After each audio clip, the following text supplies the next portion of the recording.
Guruji, that Apaurushayam is there in that this thing, The Apaurushayam is for the origin also, and also for the contents about. There you explained it like that, isn't it? Vedas. The contents are also not what is described in the regular books. So something like that you said there.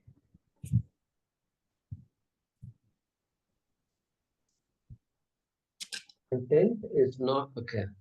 You want to know the meaning of Apaurushayam? Apaurushayam, you know. Apaurushayam, I know, not of human origin. Okay. Okay. But when you spoke about the contents, what is contained in the Veda, that is also Apaurushayam, something like that you said.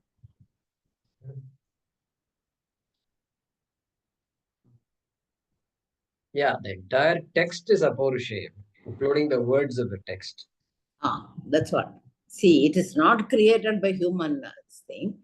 And the contents are also of not, they are also not up. That somewhere there something I was not able to get that. Okay. Let's see if it comes to our mind. No, I'm not able to follow. Yeah. The key is, yeah, the key is Apaurushayam is clear. The entire Veda is Apaurushayam. Both Karma Kanda and Jnana Kanda is Apaurushayam. And the question of content comes in because Shankara, the way is responding to the Purupakshi. Okay. So that's what you said. What the Vedas talk about is Apaurushaya. That was the sentence you used. Vedas are Apaurushaya because they are not of human origin. So that was the sentence you used. That's where I got a bit confused. So I just wanted to check out. Yeah, So the entire Veda is Apaurushaya. Yeah, content. And there is that word Nishtaha. How exactly do you translate it? Like Dharma Nishtaha and all we have seen, but here also that Nishta comes. Tamo Nishtaha, right? Yes, Tamo Nishtaha. So that's the same like Dharma Nishtaha. Yeah, Tamo Nishtaha, Hitaha, Smritaha. See, they are understood, remembered as based on ignorance. Based on it. Okay. Based on Tamo Nishtaha. So Tamasi Nishtaha. Tamasi, okay. That's Saptami. Okay. Oh, I think that is how I wrote the meaning. And one more. Now Gambhiranandaji translates this as counted as occupied with dark things. Counted as occupied with dark things. Gambhiranandaji. So, it's a different way of saying it. And one more. In the last thing, that Gurum Adhigamya. And immediately that Adhigamaha also comes. The same Adhigamya, we also saw it in the previous class also. Here that Gurum Adhigamya comes. Here approaching. Okay. And then next is Adhigamaha. Of course, Gurum Adhigamya will not come. Gurum Adhigamya will not come. Sorry, Abhigaman. Oh, it is Abhigaman. Sorry. Abhigaman. Gurum Samasadhya. No, sorry. Kamitam Guruji. That is Abhigamana. Abhigamana is the word. I got okay. Abhigamana. I was wrong. And then hey, Alexa, stop. Hey, Alexa, stop. The next is Adhigamaha. That Adhigamaha, Adhigamanam, Adhigamya all mean the same, no? Na Akshara Adhigamaha comes next. Adhigama means Jnanam. Jnanam. Adhigamaha, Adhigamanam or both are same. Same thing. Yeah. Jnanam. Sorry about that word, Guruji. Abhigamanam, I wrote it as Adhigamanam. Sorry. Thank you, Guruji. Yeah. Hariji, go ahead.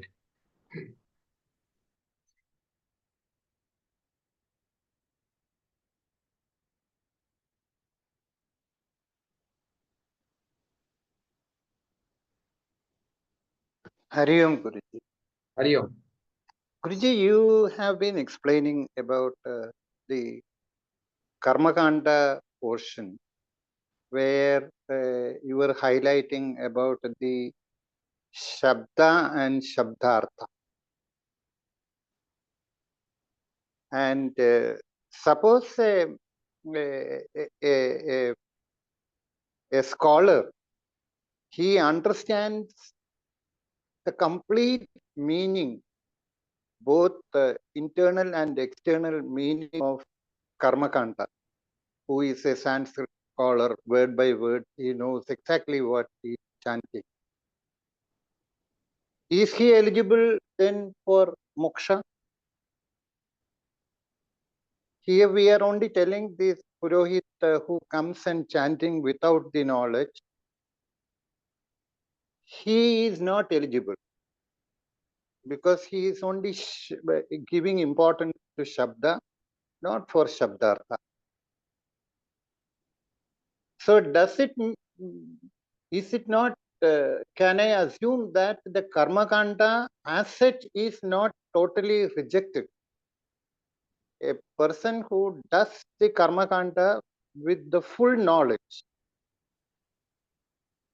he is eligible for moksha. So two things are there here. Have I made myself clear? I'm not sure, but let me answer it and then we can come back. Okay.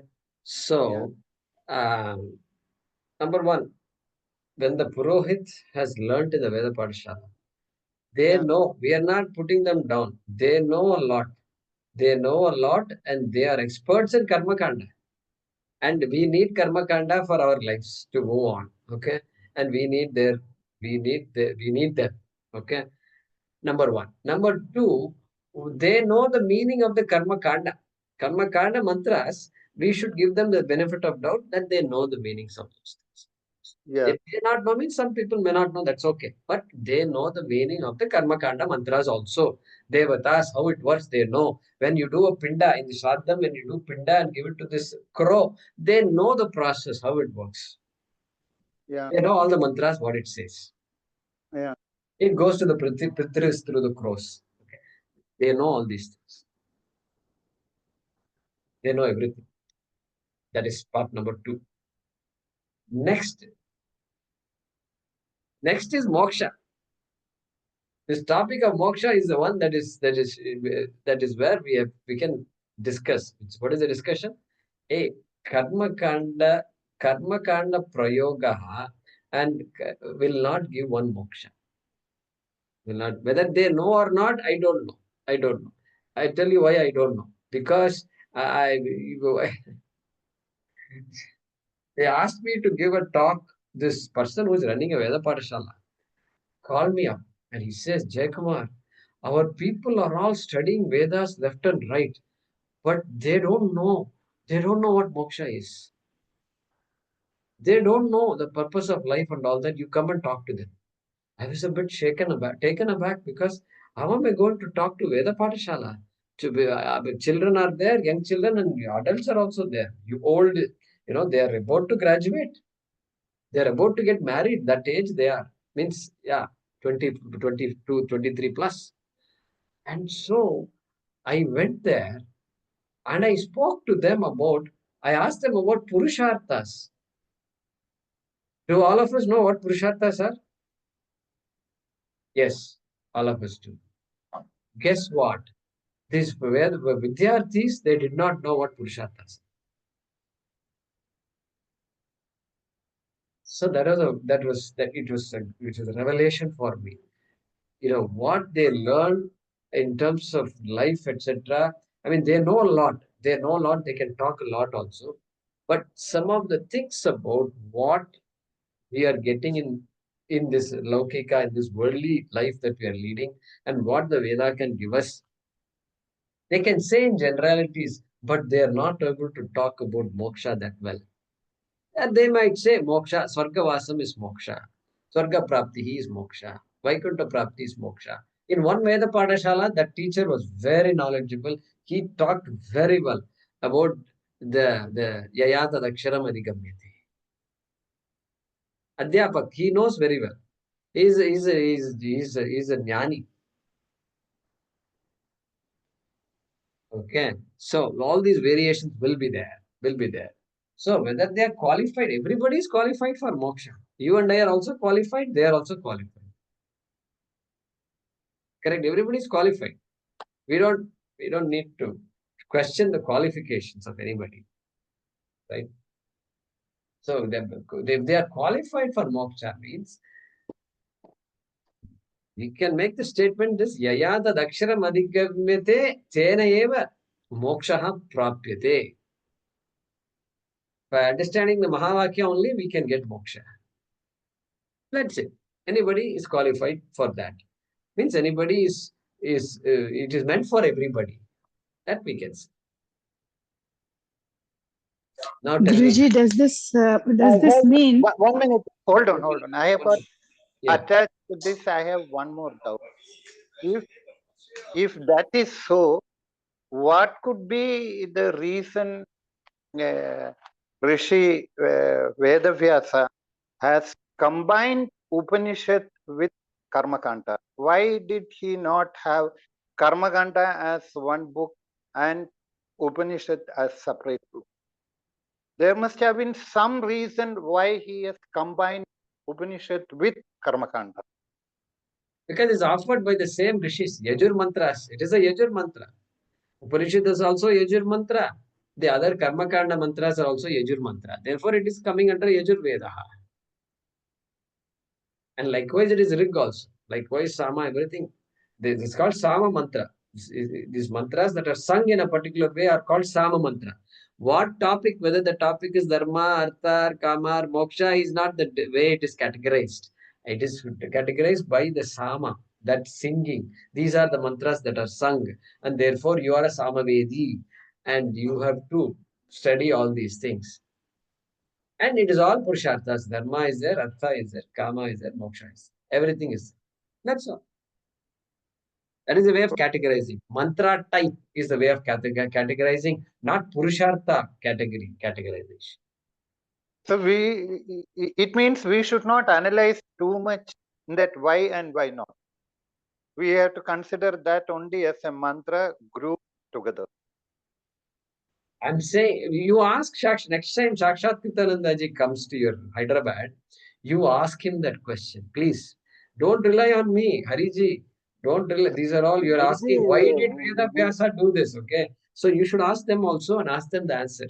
And then let's compare. I want to hear what Sakshatji also has to say. Because you're asking a good question. You're asking a good question. But we have to make an inference, right? We have to make an inference. My view is this: the meaning of Rig Veda means all the Veda which has all the Rig mantras is called Rig Veda. The Veda that is taught by Atharvana Maharshi is called Atharva Veda. If I say, yeah, Atharvana Maharshi talked about Karmakanda and Jnanakanda both. Okay. I shall certainly ask and I will keep you updated.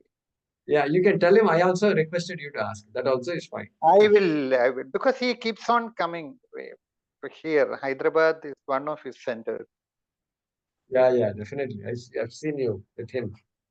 The pictures and all that you've sent. Very good. Thank you, Hariji. Thank you, Guru. So Premaji had a related question, but let's listen from Kumarji, and then we'll come to Prem. Hari Om Mahodaya. Hari Om. No, to the end, you introduced your one word, tukrinchi, something like that. I was not getting that. Even the dictionary, I tried to search. Which one? Bhajagovindam? Meaning and then even the spelling also. Sorry, which one? What mantra was it? It's not, I got only the word, tukrinchi. Okay. Yeah, towards in that Bhagavandam sense only. Yes. So there is a text written by Shankaracharya called Bhajagovindam. Okay, are you aware of Bhajagovindam? I heard Mahodaya, yes. Yeah, so that Bhajagovindam, first shloka of that grantha, it's a Prakarana grantha. Yeah. The first shloka is Bhajagovindam, Bhajagovindam, Govindam, Bhaja Mudha Mate. Mudha Mate. Okay. Okay, you worship Govinda. Okay. Samprapte sannihite kale nahi nahi rakshati dukrinch karane. Towards the end of the life, grammar will not help. At the end of the day, grammar will not help. That's the meaning. To cringe karane. So, Cringe Karana. yeah, so if see, this is a very technical thing, but let me explain since you asked. I told you the other day, Sanskrit language has 2,200 roots. Only 2,200 roots from which the entire language has come about. Okay? Each root is like this to cringe. To cringe. To cringe is a root.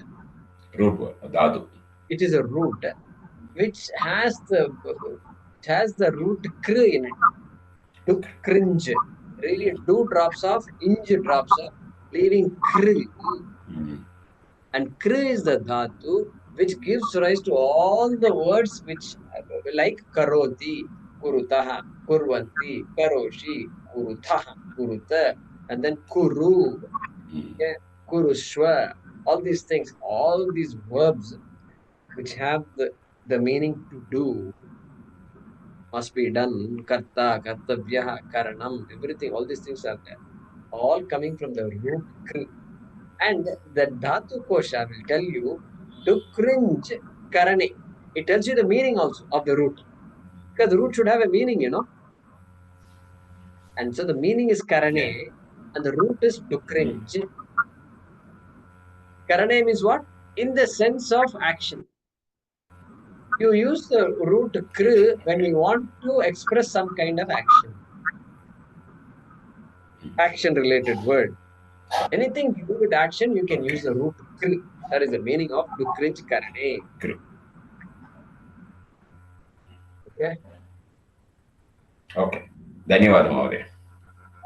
So there is a lot of background behind that. Okay. Yeah. Premaji.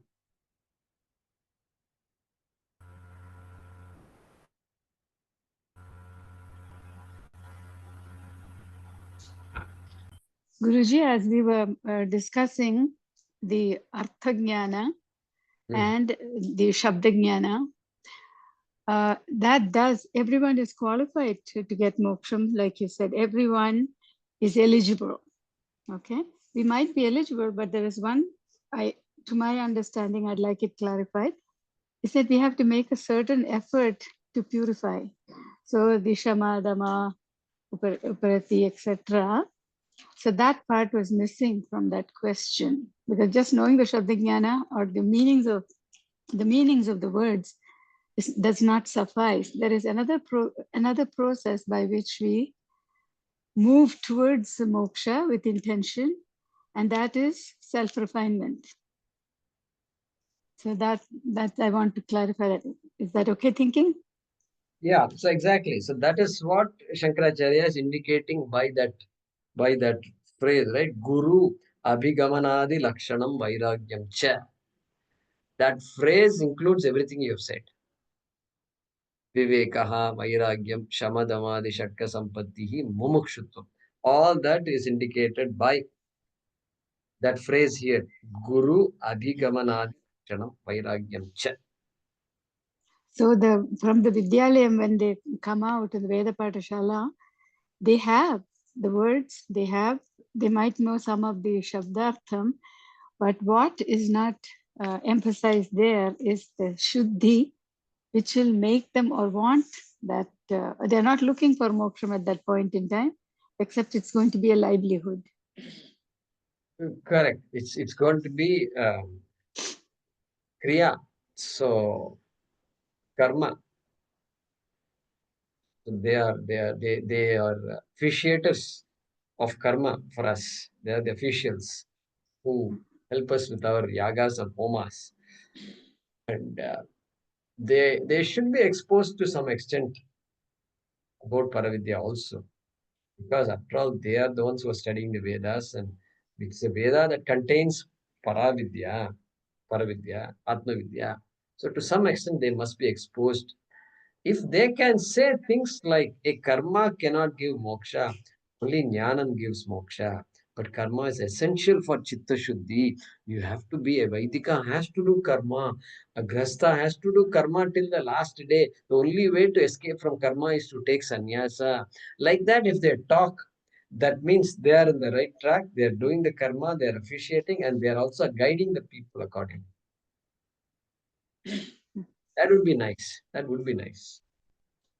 And as I said, you, in that Veda Padashala where I spoke, that particular Adhyapaka was he was in the know of things. I didn't do Namaskar to him. He was young, a very young man he was, but he said the right things. Thank you. Yeah. Thank you, Premaji. Yeah, Vaidya, go ahead. So Jaykumarji here, you brought it very well. The Bhajagovindam verse, the first verse, Bhajagovindam, Bhajagovindam, Govindam, Bhajamudamate, Samprapte Sannihite Kale, Nahi Nahi Rakshati Dukkhanj Karane, right? So somebody can memorize it very well, then get a literal meaning, right? Or they can learn the literal meaning with the Amarakosha or something like that, right? Dictionary meaning. So the dictionary meaning will just say that Bhajagovindam, Bhajagovindam, oh you fool, do, bhajanam of Govinda. And then it will say that grammar will not save you at the end of life. That's all it will say, right? So the Shabdartha Jnanam also will be only that much, correct? And unless the person goes to a Brahma with Guru and is an Adhikari, he will not understand this profound thing that you said, that what Adi Shankara is saying is, Bhajagovindam is to know the Shastram, to know Atma, whereas the second part is just karma will not give you moksha. Correct. So in other words, there is wrong Shabdartha Jnanam and right Shabdartha Jnanam. Correct. Yeah, that is understood. Yeah. So there Correct. And this is what I understood by listening to Pujya Swamiji. This was the first time I understood this is what Bhajagovindam's first sentence means. Literally from Pujya Swamiji only. That is Swamiji. He is the source, perennial source for us. So the interpretation of Govindam is Gnanakanda. Yes, Bhaja Govindam. Go means Govindam. Here is go is to know. Veda, to know. Yeah, so it requires some explanation. Bhaja Govinda. So we have to worship Bhagavan in order to get a guru also. Okay, so therefore be Bhajanam Guru. So be clear that only Bhagavan can guide me, and he will I want those right circumstances, everything. But bhajanam is that regular bhajanam. It is bhakti. Grow your bhakti. Okay, that is the popular meaning of it, and that's one meaning. We have to add to it bhaje jnane also. No Govinda. You do bhajanam of Govinda, but understand that Govinda and you are not different also. Once you begin to understand Govinda, then it will bring the discussion to you. It will come to Atma. Brahman will take you to Atma. Atma will take you to Brahman. And so that is how it is. Therefore, that also bhaja Govindam. What is Govindam? Go means Vedaha. Yeah, sorry. Go is Vedaha. Go has Go Mata and all is there. That's also Go. But Veda also is Go. Yeah. So, Gavam or Gava Vindyate Yaha Saha Veda, Saha Govindaha. Means that which you will know through the Veda is called Govinda. That which you know through. Who will I know through the Veda? I know Bhagavan, I know Ishvara, and I know myself also through the Veda. That's how we look at it. So it's beautiful. It all comes together, you know.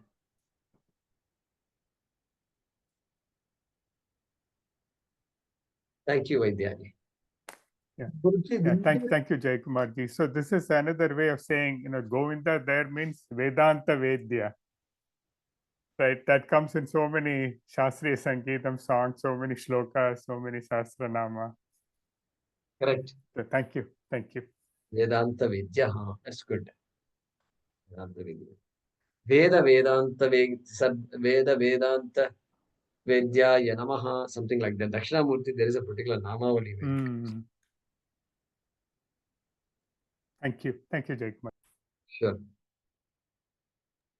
Guruji, Vinda also meant to protect, right? Govinda.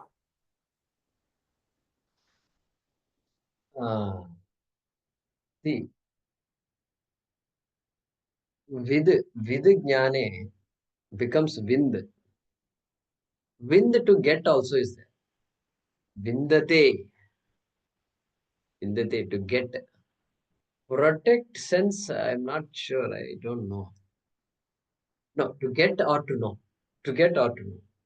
Okay. Both. Right. Because Somewhere knowing and getting are synonymous also. When knowledge also, we say, I got it. When I say I got it, I know it now. So getting and knowing are synonymous. yeah, but then why the popular name of Krishna as Govinda? Because somewhere I had remember it as the one who protects the Veda. No, protects the Veda. Okay, we have to look into it. We have to look into it. I have to look into it. Yeah. Narayanji, would that be Gopala? Pala is Poshanam, the one who does Poshana, right? The one who takes care of the go. Yeah, Yeah. possibly. Gopalaha could be protection of Veda. Okay. Correct. Gopala could be mean that, yeah. Good. Thank you. We'll pause with that. Om Namo Bhagavate Vasudevaya Dhanvantaraye Amrita Kalasha Hastaya Sarvamaya Vinashanaya Trailokyanataya Shri Mahavishnave Namaha.